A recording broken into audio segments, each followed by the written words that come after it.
लोकसभा में विपक्ष के नेता राहुल गांधी द्वारा भाजपा पर चुनाव आयोग के साथ मिलकर मतदान चोरी करने का गंभीर आरोप लगाए जाने के बाद देश भर में विरोध हो रहा है।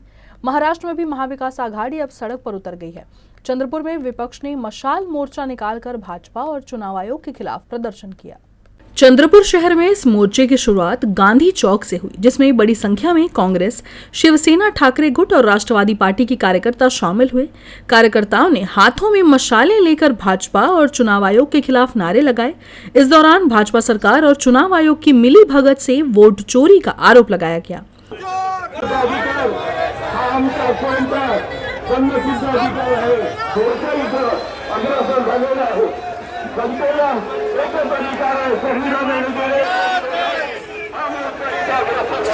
हे जे सरकार अंधकारामध्ये आहे आणि या देशाचे नेते सन्मान्य राहुल गांधी यांनी ज्या प्रकारे बंगलोरच्या कर्नाटक मधील त्या विधानसभा मधील जी मताची चोरी कशी झाली ते देशाला दाखवून दिलेलं आहे आणि ते लोकांमध्ये जागृती करण्यासाठी आणि निवडणूक आयोग याने निपक्षपातीपणे काम केलं पाहिजे।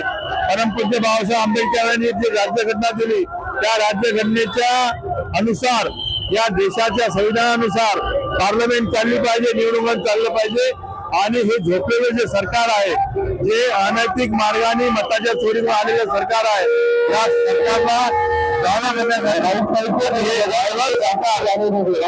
सरकारला या सरकारला सत्तेवर राहण्याचा कुठलाही अधिकार नाही। ते त्यांना हा या कैंडल मार्च मुळे ते जागे झाले पाहिजे, या उद्देशाने आज कैंडल मार्च करना है। चंद्रपुर विधानसभा में हमारा जो क्षेत्र है वहाँ पर घर में 119 वोट मिले, तो चंद्रपुर में भी वोट चोरी हुई है। हमारे नेता राहुल गांधी ने बताया 7 तारीख और चंद्रपुर विधानसभा में वोट चोरी हुई है, इसका हम निषेध करते हैं और एक कैंडल मार्च आज उसी के लिए निकाला गया है। इंडिया आघाडीचेच पूर्ण घटक पक्ष राहुल गांधी यांच्या विरोधी पक्ष नेते यांच्या पाठीशी आहे आणि जे देशामध्ये घडत आहे हा एक देशाची लढाई आहे। ज्या प्रकारे आज आपण बघत आलो पूर्ण विरोधी पक्ष 300 खासदार रस्त्यावर उतरून सुद्धा सरकारने जाग येत नाही। चुनाव आयोग फक्त उत्तर देऊ शकत नाही। जे विरोधी पक्ष नेत्यांनी जे विषय मांडलेला आहे, जे लोकांचे मतदान कुठून आले, कसे आले याचं साधं उत्तर सादर करू शकत नाही, अशा चुनाव आयोगाला आम्ही धिक्कार करतो।